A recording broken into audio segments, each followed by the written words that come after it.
Are you risking your health every time you visit Walmart? Hidden behind the bright aisles and colorful packaging could lurk some potentially dangerous canned foods. What you see on the shelves might not be as innocent as it seems. Today, we're peeling back the layers, literally, and exposing the frightening truth about canned foods you should never buy from Walmart. From questionable ingredients to hidden health concerns, some of these products could be more harmful than you realize. If you thought all canned goods were created equal, think again. Stick around to discover which items you should avoid at all costs. By the end of this video, you'll reconsider what you put in your cart during your next shopping trip, because when it comes to your health, what you don't know can absolutely hurt you. Let's get into it, if you dare. 1. Delonte fruit cocktail in heavy syrup, the sweet trap that left a sour memory. I'll never forget the first time I popped open a can of Delonte fruit cocktail in heavy syrup from Walmart. It was supposed to be a quick, nostalgic trip back to my childhood, sweet, syrupy fruit pieces over cottage cheese like Grandma used to make. But the moment that metallic hiss broke the silence, I had a bad feeling in my gut. I should have trusted it. Inside that innocent-looking can was a nightmarish blend of limp, mushy fruit bits swimming in a disturbingly thick syrup that clung to the spoon like glue. The mix included cherries that looked unnaturally red, like something out of a horror film, alongside pale chunks of pear, peaches that had lost all firmness, rubbery grapes, and pineapple bits that were somehow both chewy and dry. It felt like I was eating something that had been embalmed rather than preserved. And then there was the stem. Not just one, but two long, wiry grape stems coiled up in the goop like some cursed artifact. My stomach turned. I wanted fruit, not plant debris. But what really haunts me is the taste. You'd think something drowned in heavy syrup would at least taste good. Wrong. The syrup was overpowering, sickeningly sweet, almost chemical in flavor, like cough syrup mixed with sugar water. It coated my mouth in a way that made me reach for water instantly. The fruit itself had no bite, no freshness, no joy. It was like chewing on forgotten leftovers left too long in a fridge, preserved not by love but by corporate indifference. If this was meant to be a side dish, snack, or salad ingredient, I'd rather pass. And I'm not alone. Countless others have found their cans dented or leaking, with dark spots on the fruit or packaging that seem tampered with. Once you see a can that looks like it survived a warehouse apocalypse, your appetite vanishes. The scariest part? You can make a fresher, better-tasting fruit mix at home in minutes with frozen or fresh produce. This isn't just a bad purchase, it's a trap, luring shoppers in with the Del Monte name and then hitting them with a mouthful of disappointment and regret. Don't be fooled like I was. Avoid it like the plague. 2. Progresso Light Beef Pot Roast Soup, the liquid lie that left me hungry. Progresso Light Beef Pot Roast Soup looked like a safe bet. It boasted 150 calories, a half cup of vegetables, and promised a gluten-free experience. In my mind, it was the ideal storm prep staple or lazy dinner solution. But when I actually opened the can, I was stunned at how little food there really was inside. Let me paint the picture for you. I poured the contents into my saucepan and stared in horror as 90% of it turned out to be just broth. Thin, watery broth that bubbled up and evaporated fast, leaving behind a scant few limp carrot slices, translucent potatoes, and, if you could believe it, tiny shreds of what was allegedly beef. And that beef, if you can even call it that, it was gristly, gray, and had a chewy, sinewy texture that reminded me more of overcooked tendon than anything edible. I almost spit it out on instinct. I searched through the bowl, poking and stirring like an archaeologist looking for treasure, but there was hardly any substance. No chunks of meat, no rich vegetables, no comfort. Just a tepid bowl of saltwater sadness. What's worse is the smell. It had that weird, artificial meat odor that makes your stomach churn before you even take the first bite. It didn't smell like pot roast. It smelled like something trying and failing to imitate food. The flavor was equally bland, with none of the hearty, warming tones you expect from a beef pot roast. It was like someone whispered the word flavor into the can before sealing it.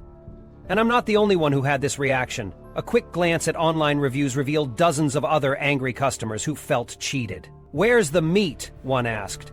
"Tastes like dishwater," another wrote. "This used to be good. What happened?" said a third. "That's what chills me to the bone. This soup used to be decent, but now it feels like a bait and slip."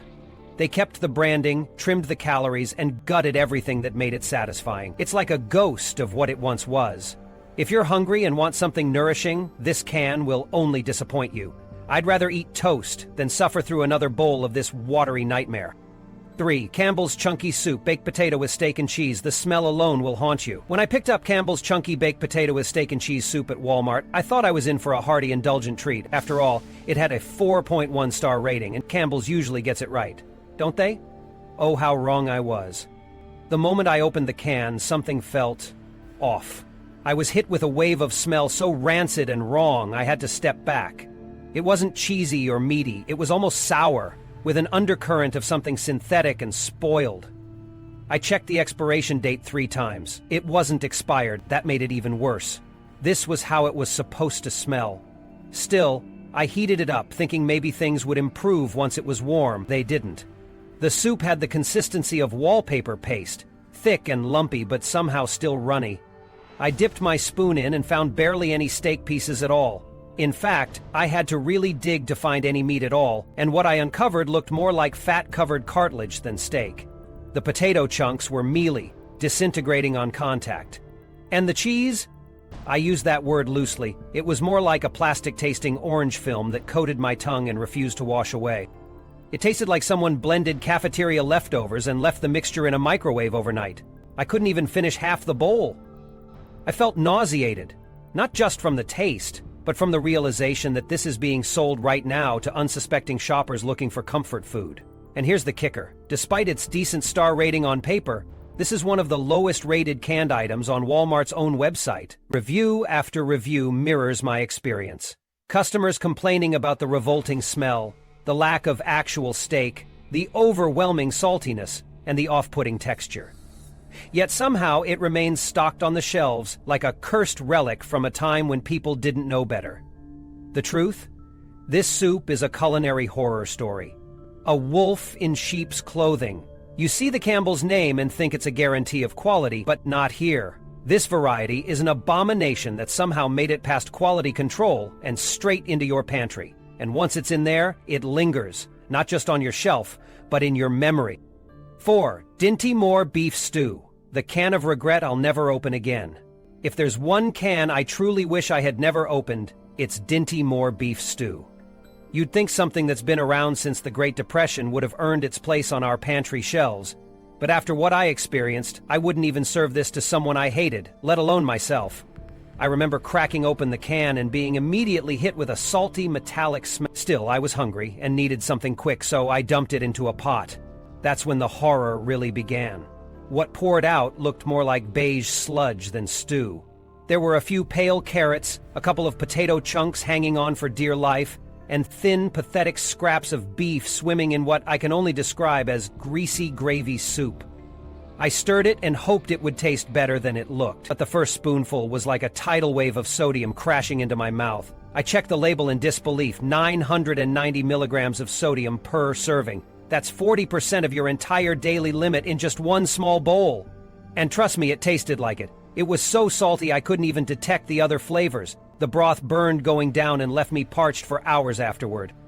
The beef, if you could call it that, rubbery, dry, flavorless. More than once I had to spit out a bite because it was so gristly it felt like chewing on tendon. It's no wonder some reviewers online have compared this stew to dog food.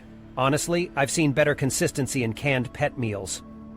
What's worse is that Dinty Moore used to be decent. Something changed. People who used to love this stew are now leaving angry reviews, calling out the clear decline in quality. They've tweaked the recipe, cut corners, and what's left is a mockery of what comfort food should be. Save yourself. Don't let hunger or nostalgia trick you into opening this disaster. You're better off making a simple stew at home with fresh veggies and beef. This can is a salt bomb in disguise, and once you taste it, you'll never forget the regret. 5. Sweet Sue Chicken and Dumplings, the comfort food that feels like a betrayal. When I saw Sweet Sue Chicken and Dumplings on the shelf, I thought, finally, something warm and comforting.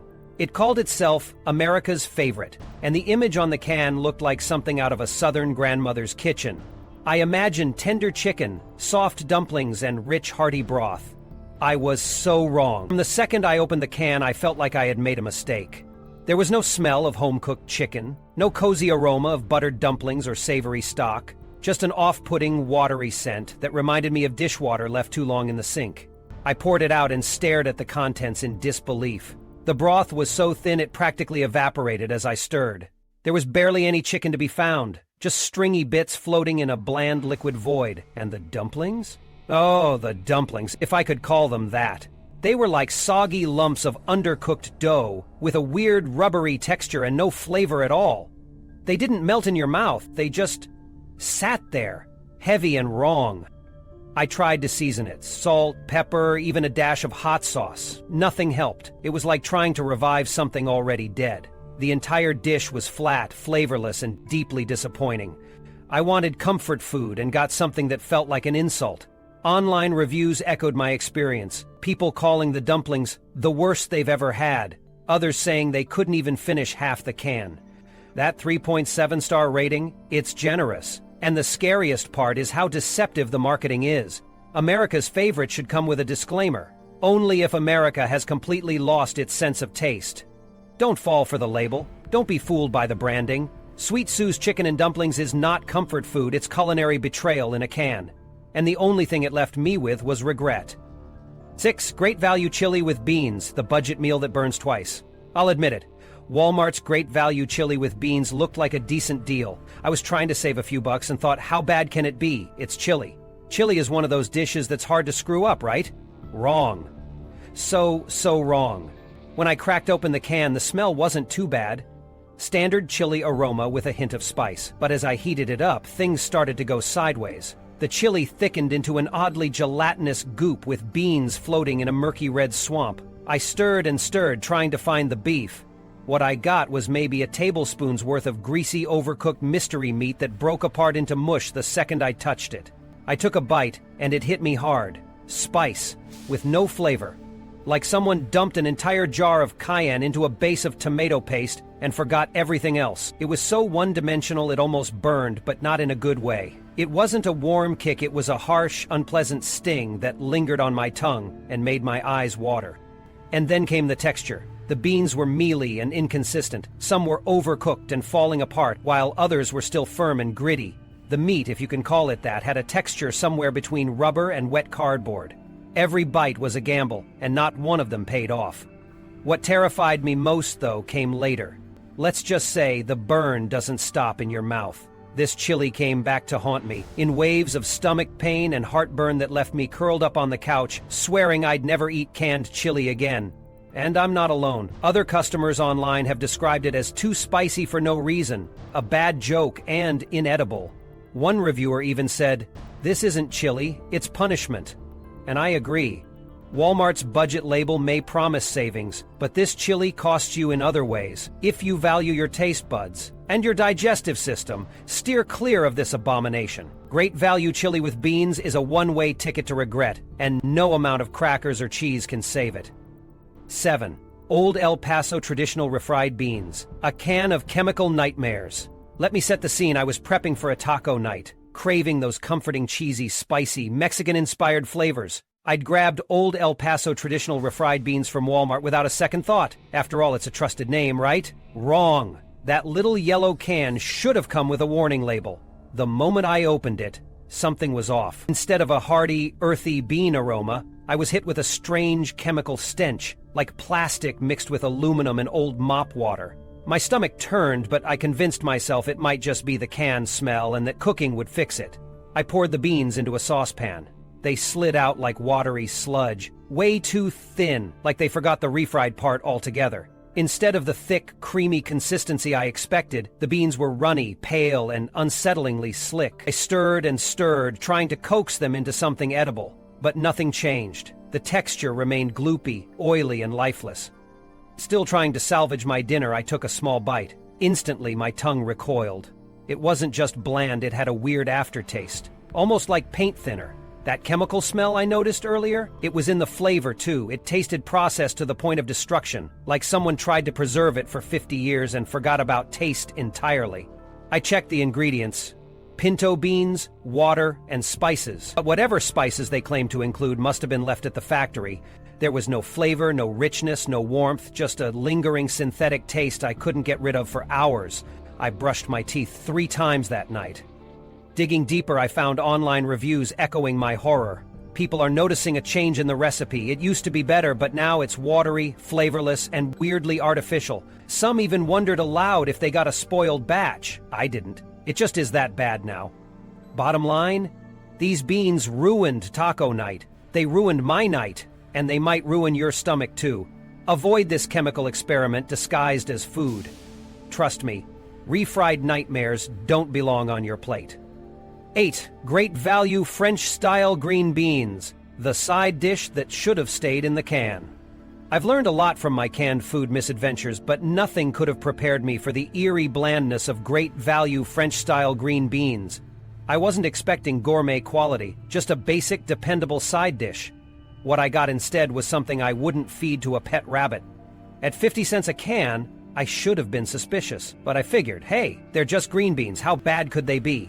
Oh, how foolish I was. As soon as I cracked open the lid, I noticed the color, or rather the lack of it. These beans weren't green. They were an unsettling pale grayish green, like they'd been drained of all life and nutrients. They looked like something from a fallout shelter, stored since 1962. I emptied them into a bowl and stared.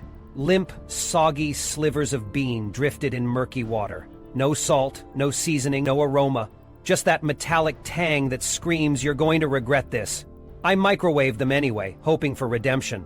A splash of butter, a pinch of salt, but even after seasoning, they remained completely flavorless. It was like eating soft plastic with a hint of sadness. And the texture, a mushy mess. No snap, no bite. Each mouthful was like chewing through wilted seaweed soaked in mop water. I nearly gagged on the second bite and tossed the rest straight into the trash. I went online, desperate to see if I was alone. I wasn't. Reviewer after reviewer described the same experience. Bland, lifeless, gross. Some even said the beans were rotting or moldy straight out of the can. Yikes. Don't let the price fool you. These beans aren't cheap. They're a sacrifice. You're trading your dignity and taste buds for a few cents, and the trade-off is horrifying. Eat fresh. Buy frozen. Just stay far, far away from these sad, flavorless green abominations. 9. Progresso green split pea soup with bacon. The bacon lies and the peas never soften. Now let me tell you about one canned food that truly deceived me on a spiritual level. Progresso green split pea soup with bacon. When I picked it up off the shelf, I thought I was in for a smoky, savory treat. Thick pea soup with chunks of crispy bacon. It sounded perfect for a rainy day, but this can turned my cozy soup dream into a full-on gastrointestinal ghost story. I popped it open and immediately noticed something was missing. The bacon. Where was the rich, smoky scent? The meaty bits of heaven I was promised. I stirred the contents in confusion. Sure, there were a few flecks of something reddish, brown, possibly bacon bits, but they were so tiny and sparse they might as well have been seasoning dust. That was my first red flag. The second came when I heated it up and took my first spoonful. The peas were rock hard. Not just undercooked, dangerously crunchy. Imagine biting into gravel soaked in salty broth. That's what it felt like. I had to stop mid-chew, scared I'd crack a tooth. I couldn't believe Progresso would let a soup this poorly made hit the shelves. And even if the peas had softened, they didn't. The flavor was still a massive letdown. Bland, murky, and totally one note. I kept waiting for the smokiness of bacon to kick in, but it never came. No richness, no comfort, just a lukewarm swamp of disappointment. I scoured reviews, and guess what? I wasn't the only one feeling betrayed. One person wrote, "This is like being promised a hug and getting punched instead." Another said, "Where's the bacon? And why are the peas still raw?" If Progresso wanted to play a cruel joke, they succeeded. This soup is a bait and swim in the worst way. The label sells you a lie, bacon-rich goodness, and delivers a nightmare of undercooked peas and flavorless sludge. Do not fall for it. If you want split pea soup with actual bacon, make it yourself. At least then you can chew without fear. And taste something other than regret. 10. Great value pear halves. A dessert that bites back. I've eaten a lot of strange things in my time, but I never expected pear halves to be one of the scariest food experiences of my life. One innocent can of great value pear halves from Walmart turned what should have been a sweet treat into a scene straight out of a horror movie. At first glance, everything seemed normal. The label was cheery, promising juicy-skinned pears floating in heavy syrup. I imagined soft, succulent fruit with just the right amount of sweetness. What I got instead? Hard, rubbery lumps lurking in syrup so thick it practically oozed like syrup from a haunted tree. When I tilted the can to pour, it didn't pour at all. The pears slithered out like cold, pale organs from a sci-fi lab experiment. Their texture was so dense and stiff, it actually gave me chills. I poked one with a fork.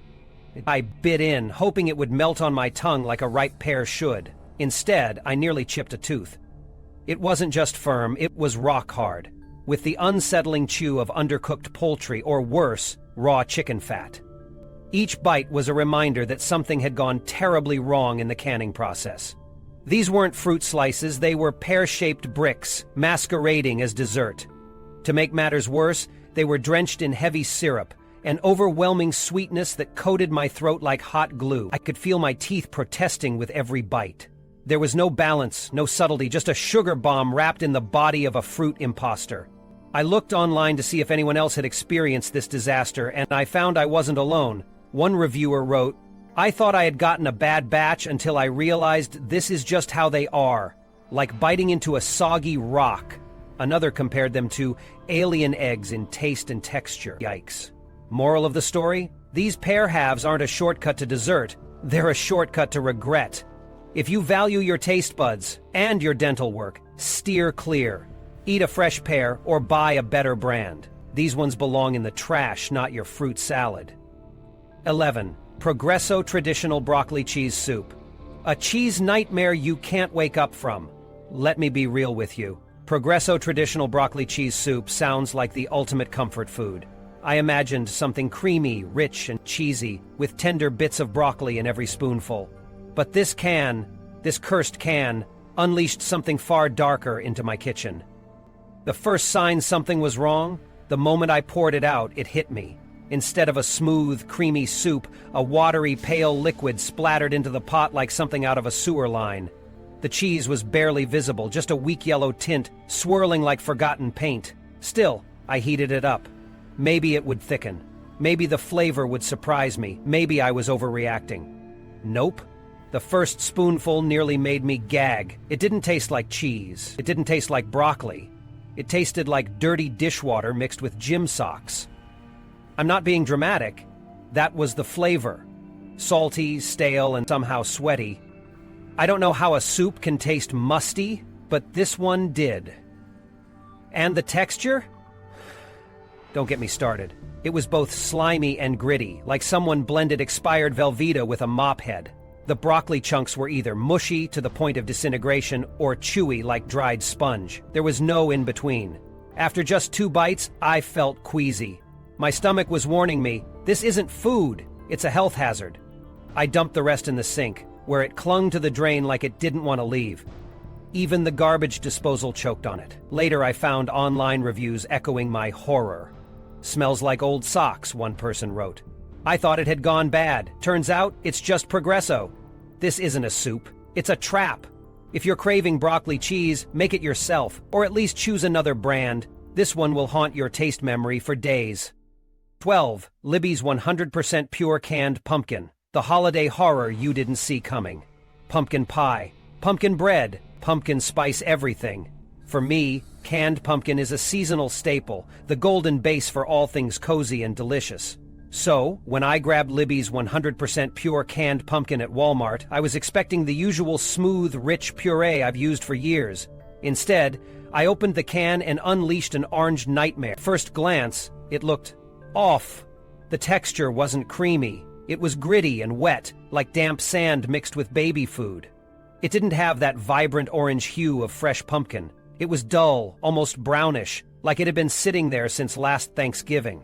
But I pushed on, thinking maybe it would work once baked. Spoiler alert, it didn't. I used it for a pie. The batter wouldn't mix smoothly. There were grainy lumps that no amount of stirring could fix. When it finally baked, the pie looked okay, but when I cut into it, the filling crumbled apart like dry clay. And the taste? Completely flavorless. I'm talking bland, watery, with zero of that earthy sweetness pumpkin is supposed to have. Even worse, the texture stayed gritty, like someone had dumped a spoonful of sand into them. My guests politely picked at it, but I could see it in their eyes. This pie was a disaster. Afterward, I checked the reviews and discovered a whole army of disappointed bakers. Over 100 one-star reviews out of thousands, and many said the same thing. Gritty, watery, not like it used to be.